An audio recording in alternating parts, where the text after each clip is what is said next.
Hi guys, and welcome into our Spotlight video chat. Today we will be speaking with Alex Compton, who is the founding director of Amor Real Ministries. We will bring Alex in a couple of minutes. But first, let me introduce myself. I am Bill Brazil with Good News Support Ministries.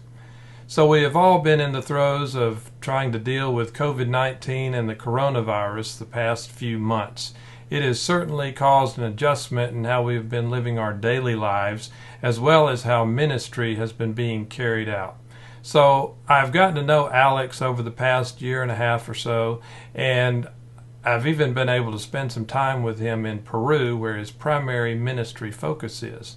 So I thought it would be most interesting today to check in with Alex and see how he is dealing with this challenge in his daily life, as well as managing a ministry over 3,000 miles away. So let's check in with Alex over the internet and ring him up, see if he's got a few minutes to talk.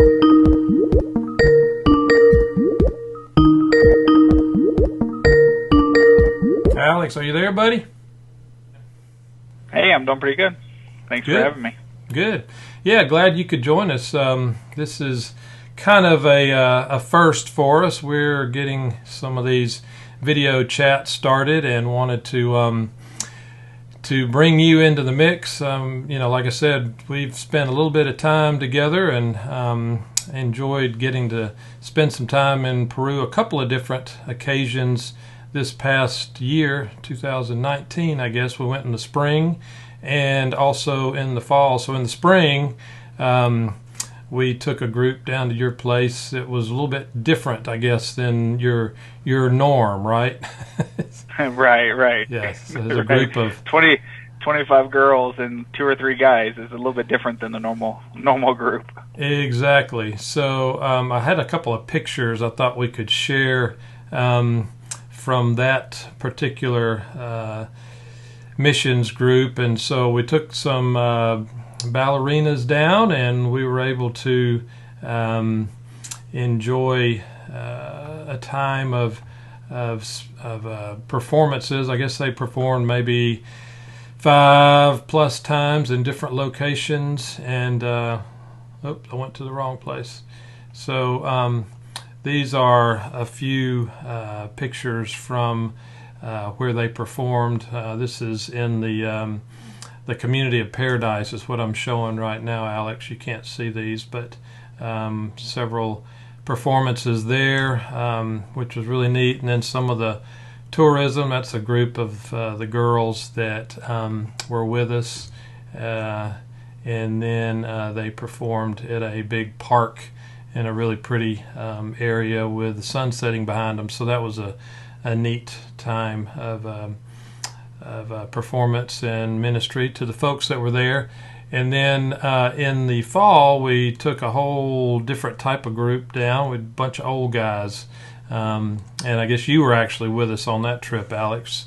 Yep. Your wife was with us with the ballerinas, but we got to spend time with you in the different locations there that we ministered to. And of course, that's kind of old hat to you, I guess, since you go. How many times do you go down a year typically? I actually go every quarter, so and sometimes a little bit more, so between 4 and 5. Okay, yeah. So we'll go back to our screen. I just wanted to kind of share a couple pictures to get started, but give us a little background, Alex. We got a little bit ahead of ourselves, but I did want to let people know how I got introduced to the ministry there. And you, though, have been working in Peru, have a ministry there for several years now. And give us a brief history, a little bit of background on what your outreach there is in Lima, Peru. Sure. So my wife and I started going to Peru early 2000s, around 2004. One of the things we noticed early on as we started going and just doing basic ministry in churches and things is that the biggest need every night whenever we would have church services and stuff like that was just the prayer for women and abuse situations, either being beaten or physically or other ways abused. And so that kind of led us to be a little bit more involved. And instead of coming down on trips, we decided that we would move there. So in later versions of 2000s, 2007, 8, early 2009, we lived in Peru as missionaries, where we helped form a place called Pat's Place, which is a home for abused women. And it's a shelter for them to kind of get away from their current situations. The big thing is it's a little bit more than what you would think of as a shelter. The women don't just come in and go normally. It's a 2-year program that they come through, where they get to come in and go through a restoration process, a healing process, but at the same time they get put through school so that when they graduate through the process, they have a way to make income once they leave. So that's the basis of how we got started, and we continue on that process to this day. The big thing is that we live in the U.S., but we take mission teams down, we take other groups down to work in the different areas there and help out with some of our local pastors in schools and stuff like that. But our biggest focus is Pat's Place, which is what we love to do. Right. Yeah, and having experienced that firsthand and being there and seeing how your folks that are full-time there in Lima deal with the ladies and support them and teach them, and it's a fabulous ministry, and certainly one that's very much needed. So that is a really cool ministry that you got there. But you are, I guess I would say, you are full-time employee here in the States, as well as full-time missionary with managing this outreach there in Lima. So you've got a lot on your plate, and now with dealing with the coronavirus and all the changes and adjustments we've had to make with that, I imagine what you've been doing has changed a little bit, hasn't it? Yeah. Some of the bigger things, obviously, is because, like I mentioned earlier, I go down 4 or 5 times a year. I actually haven't been in Peru since January when my wife and I went. And so it has changed a little bit, because when I'm there, I get to spend time with the moms and the kids and families and stuff like that. I also go through where they're at currently in the program and some of their counseling and stuff, just to kind of get an idea of how things are going. And that's hard to do when you're not physically there. We've had 3 new families come in, and I've yet to meet any of them. So it's just a little bit different. I get to meet them through pictures or through video calls with our director, Laura, and things like that. So, but it's hard to build a relationship with someone that comes in that doesn't even know who you are, versus when you go there and you spend a week or 2 weeks or 3 weeks at a time, and you get to talk to them and just sit and have breakfast with all of them, and they know who you are, versus on the call they're just like, oh, there's Alex, and then that's it. So. Right. Well, and I noticed from the last newsletter, I guess you sent to your board members anyway, that the 3 new families that you brought in since you've been there, I guess it was 3 women, but it was a total of 10 children, right? So that's 13 that you brought into your house right before all this hit. So that's a big addition, isn't it? Yeah, that's a very big addition. I mean, the space went very quickly. So we had a family go through and finish up and leave, and so we ended up having a little bit more space, which was nice. And then Laura got the call for a pretty big family. It's a family of 7 total, 6 kids and a mom, and we were actually, so we were the only place that would take them, and so Laura made room for them, and basically had turned one of the extra rooms we had open into 2 rooms, because obviously she'll take up normally 4. There's 4 beds in a room because the rooms are big enough, so she'll have 2 rooms for 7 people. So, wow, yeah. So, how has the quarantine impacted them there in Lima? I think, from what I understood, it's pretty significant, right? Yeah, it's a lot different than here. The initial lockdown that they had, which is they just extended it another 2 weeks, so they're on over 2 months at this point. But the initial lockdown was probably similar to what you would think of in the U.S. The only difference is women could go out on Tuesday, Thursdays, and Saturdays, men could go out Monday, Wednesday, Fridays, and then nobody could go out Sundays.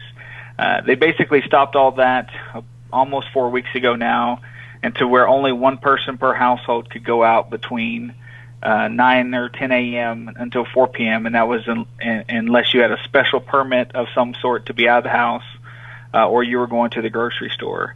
It's pretty different than it is here from that standpoint, and from the perspective of a grocery store there, the lines are about 3 to 4 hours of wait just to get into the grocery store. Wow. And then once you can buy little things, it's an hour plus wait just to check out in a checkout line. So if you were going to go out to the local grocery store, for instance, you would be gone the whole day. So wow, gee, it's a big difference than it is here. Yeah. So is anybody at your Pat's place? Are they getting out at all, or how is that? Is Laura dealing with all that, or? So Laura and Pamela, who run the house right now, they have special permits. They can go and come anytime they want.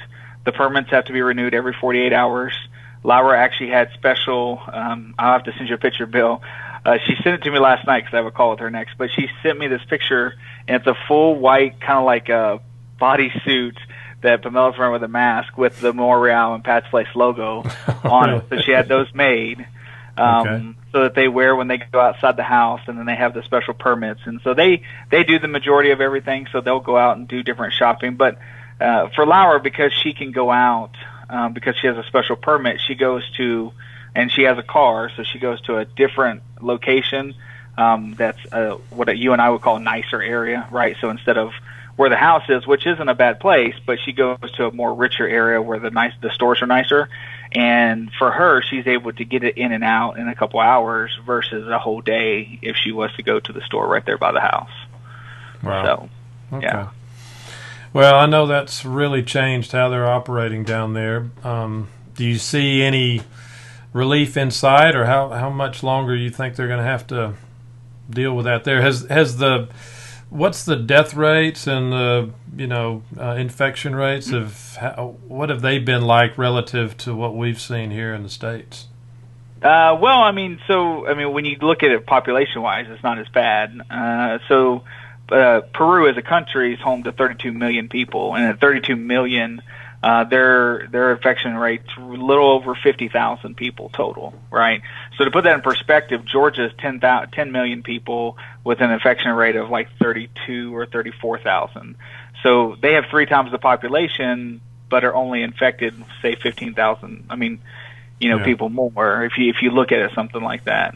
So it is not as bad as you would think, but the biggest area that is infected would be, we're right outside of Lima. So the biggest infected cities are Lima and San Juan, which is, where our house is and stuff like that.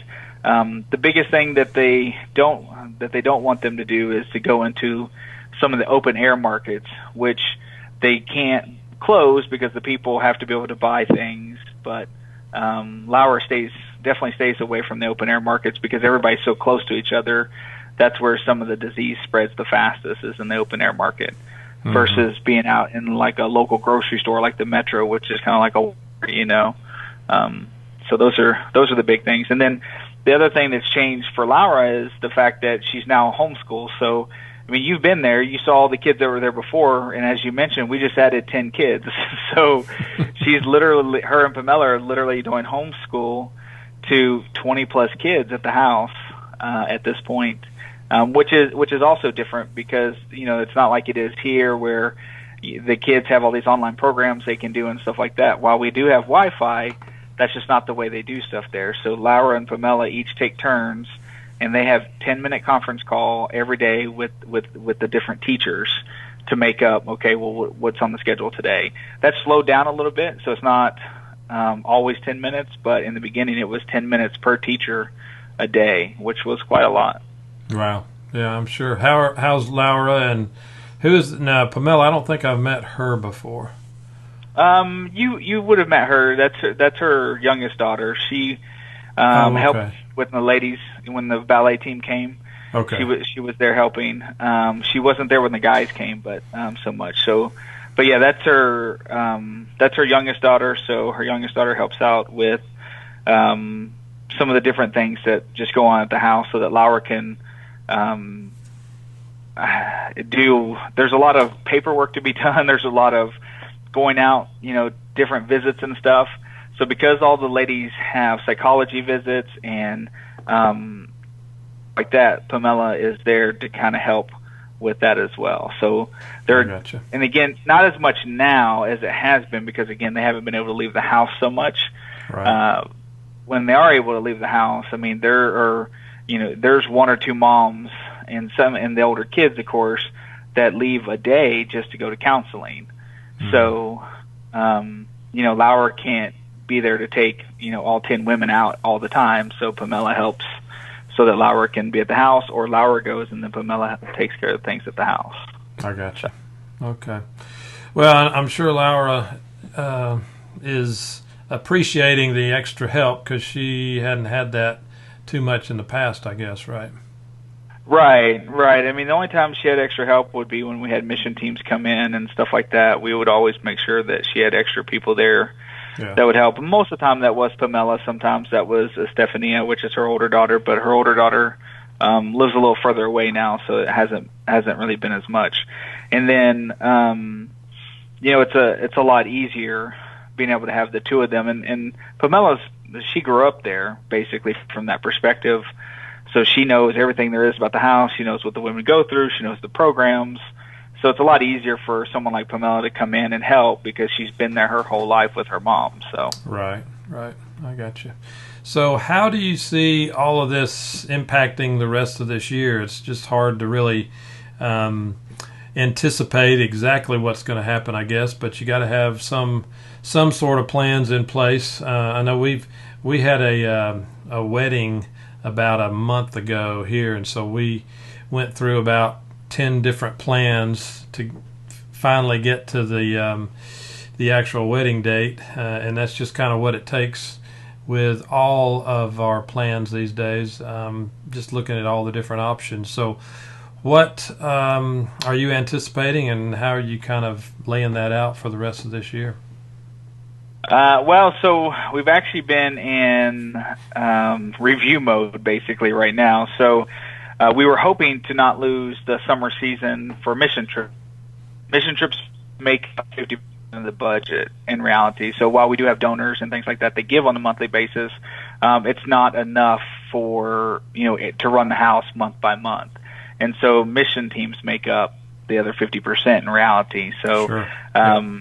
So because of not wanting to lose that, we kind of tried to wait it out a little bit. About 2 weeks ago, we made the final call to go ahead and postpone the July trips, so that people could not have to worry about it and stuff like that, because some of them are mission trips and people raise money for those and stuff. And then also I didn't want people thinking, it's like, well, do I want to go? Do I not want to go because of the coronavirus stuff? So because of that, we postponed those for now, and working with the airlines to figure out what we can do. But in reality, everybody's kind of in a waiting stage. What we're doing now is we are. I've been working actually on our website, updating some of our posts so that they will be able to do a little bit more fundraising. Because the other thing I was scheduled to do was I was supposed to be in Texas. I was supposed to be in Opelika, Alabama, for some different fundraisers to kind of promote Amor Real and Pat's Place, and of course those things got put on hold. So I'm working with a couple of friends, a couple other board members, Keith and Caroline and stuff like that, just on some other ideas, as well as putting together some more promotional stuff just to talk about money and how to donate, and this is what $5 does, this is what $100 does, this is what $1,000 does. Mm-hmm. And getting that out to people. I actually sent out. You probably got the email, you just haven't seen it yet.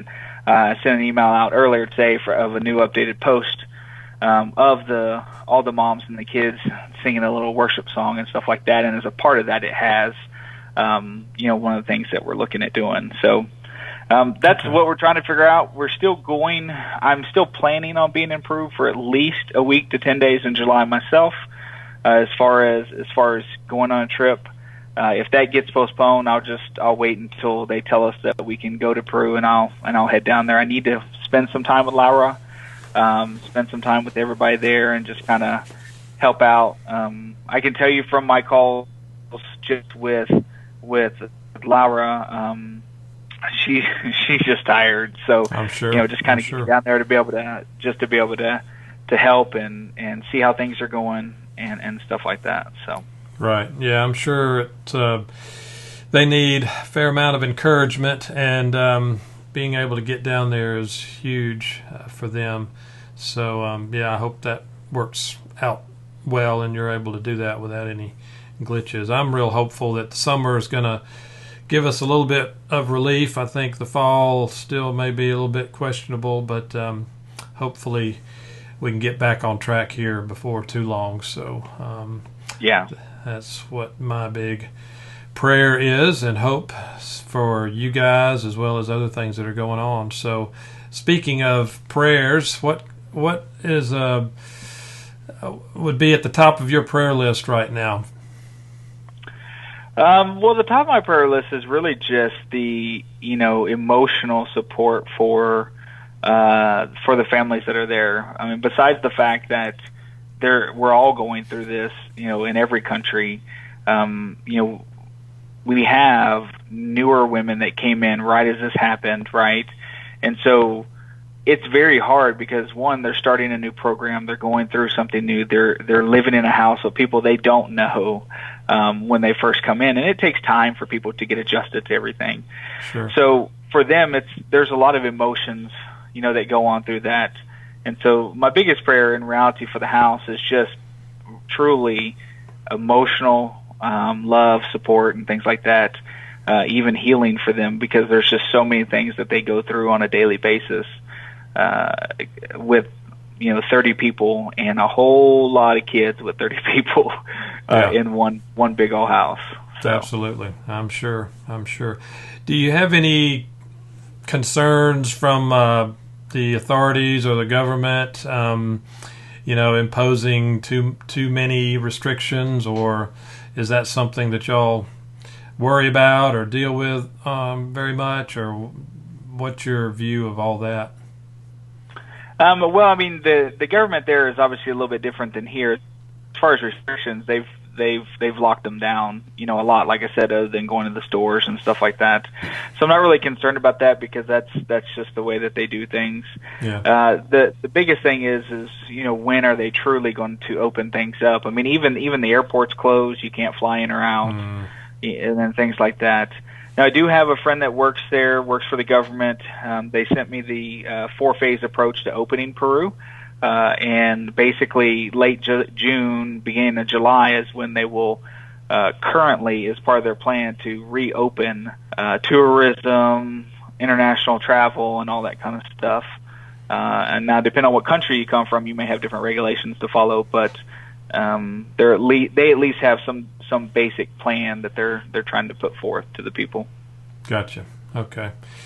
Well, that's good to know. So I'm going to put up on the screen here, as we kind of wrap things up a little bit, is your website. And so Amor Real Ministries.com is, I guess, a place people can go to get additional information, right?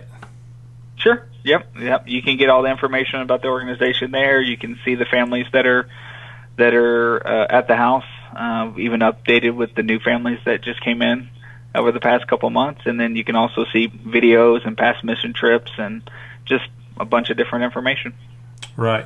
And there are several buttons on the homepage as far as if people are interested in making a donation, and looks like you've tried to make it pretty simple to be able to do that. So that's certainly a help. And any other items as we wrap up that would be helpful for people that are watching to know about, or maybe get in touch directly with you? Should they just go to the website, or any other way to contact you? Yep. If you go directly to the website, my cell phone number is there, our email address is there. You can email directly. You can send an email directly to me from there as well. Those are the best options. Anybody that wants to discuss or know more about what we do and how we do it, and even the program that we've put together for the women. If people are interested, I can go through that. I do not have that basic information on the website, just because it's a lot of detail. So, right. But if people are interested and say, hey, what is the 2-year process and what do they go through? I'm more than happy to discuss that. Gotcha. Okay.